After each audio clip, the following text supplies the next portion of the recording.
G'day, I'm Greg and welcome to the shed.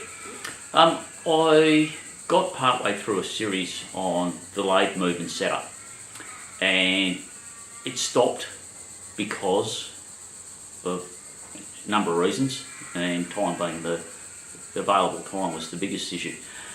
So now it's time to pick it up again. What I'm going to do is I'm going to pull the dust cover off the lathe and we'll shoot a bit of video and we'll talk a little bit about the science of lathe setup and why we do it. The lathe itself is pretty true at the moment. There's a couple of things on it that I'm not 100% happy with, but at the moment it's 99%. I can get it to turn absolutely parallel and true to a point that I can't measure taper, but I can only do that when I've got the tailstock in. I can't do it straight out of the chuck over a long distance. Now there's a number of reasons for that and we'll go into them probably while I'm talking about it. So I'll turn you off, I'll move the camera.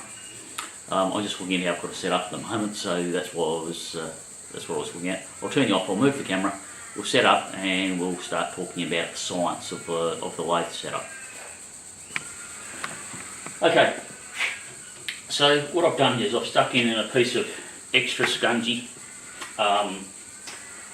broom handle. It's a broken off broom handle. It's as we turn around you'll see there's a nice chunk missing out of it, and yeah, actually it was not a broom handle, it was off a rake, but it'll serve the purpose for what I want to describe here. Now we get taper in a lathe for a number of reasons.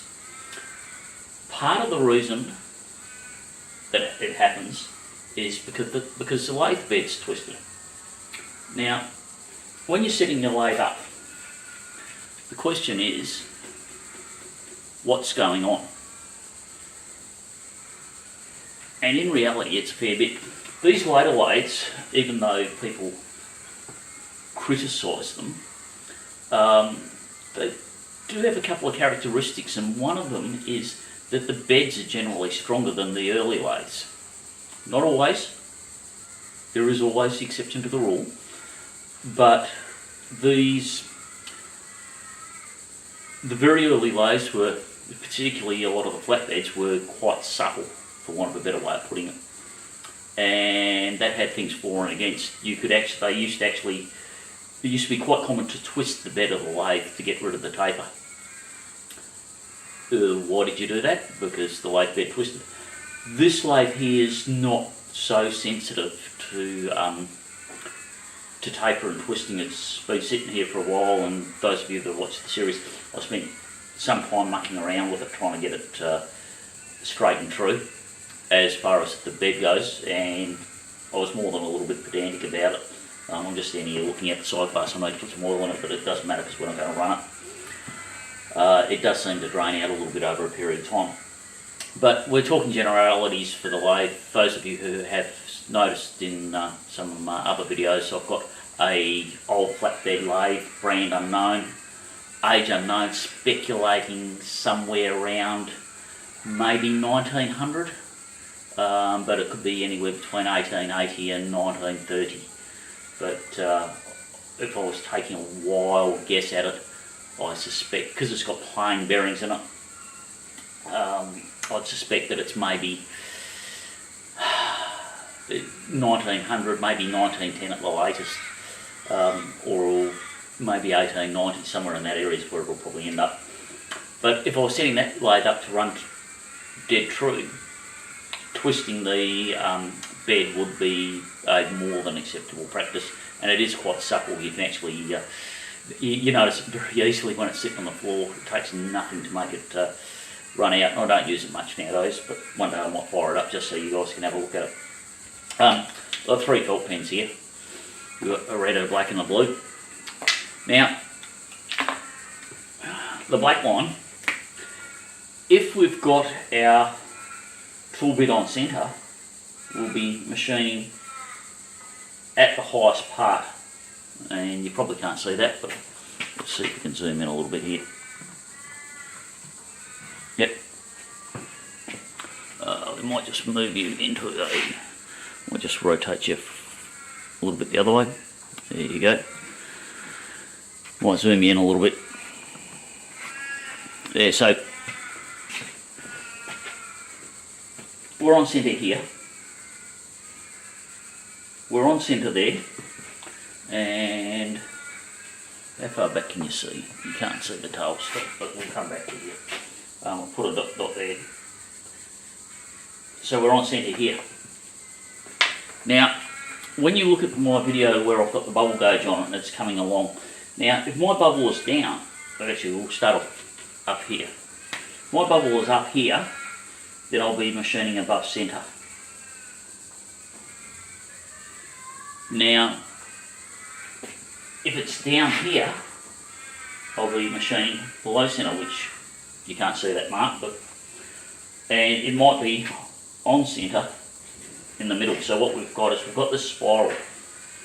So we're going to be rubbing the bottom of the tool here probably because we haven't got enough clearance angle. So we've, I'm exaggerating here, but we're going to be further, because we're up higher, we're actually going to be further away from centre. Here we're going to be on centre, and down here we're going to be below and we're going to be biting in. But we're also going to be further away from centre. So what we would probably end up with is we would end up large, we'll end up small in centre because we're further away effectively from centre here and here, so it'll bulge out. And when I use the lathe, what I would probably notice is that it's large here with a good finish, it's on size here with a good finish, and it's large here and it's probably got a bad finish or a not so good finish. Obviously we're talking generalities, we're not talking specifics because there's always an exception to the rule, and we're just talking about something to look at. But basically what happens is you're doing this around your material while you're working. So by twisting the bed, if I bring this outside edge, which is my left hand as we're looking, that's just out of shot, let's go a little bit wider. So by twisting the bed we bring this down to centre, but we'll also bring that down, and this will still be down, but it won't be as bad. So we could bring this up, or we could just keep twisting this end down until it's equally bad the whole way along. But equally bad the whole way along means what? We're on centre, so it will turn true. Now, that's why I spend so much time getting the lathe level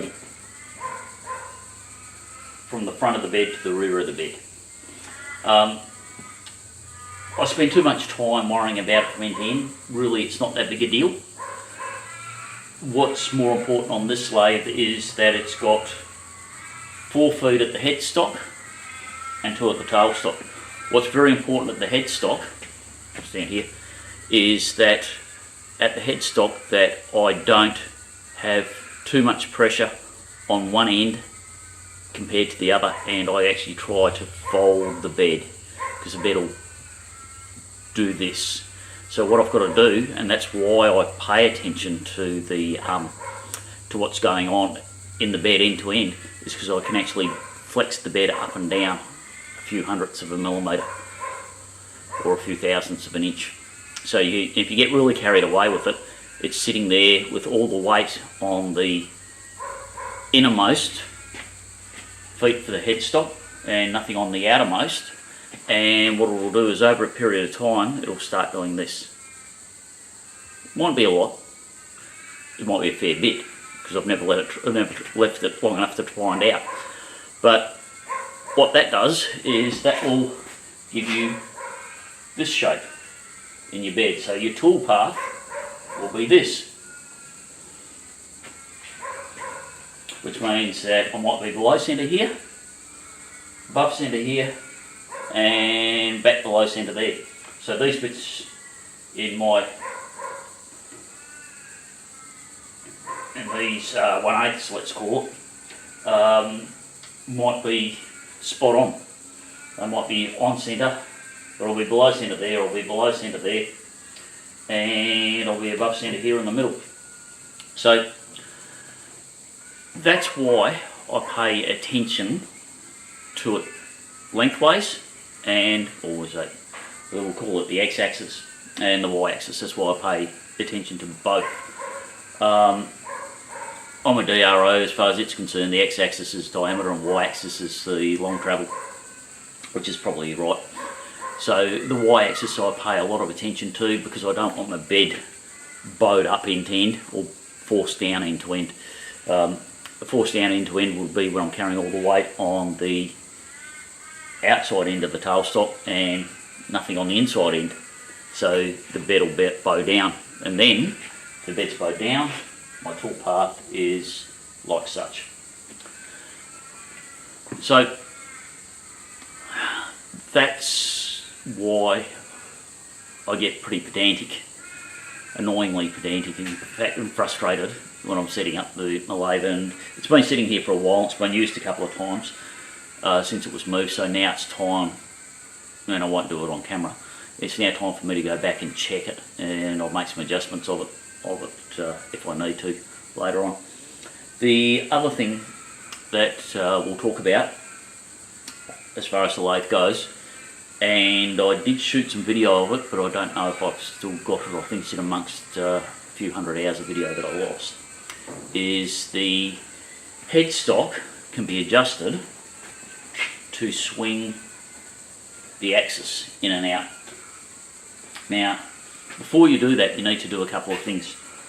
You need to make sure that, it's just me pointing to where you can't see. Hang on a sec, let's move the camera so you can see.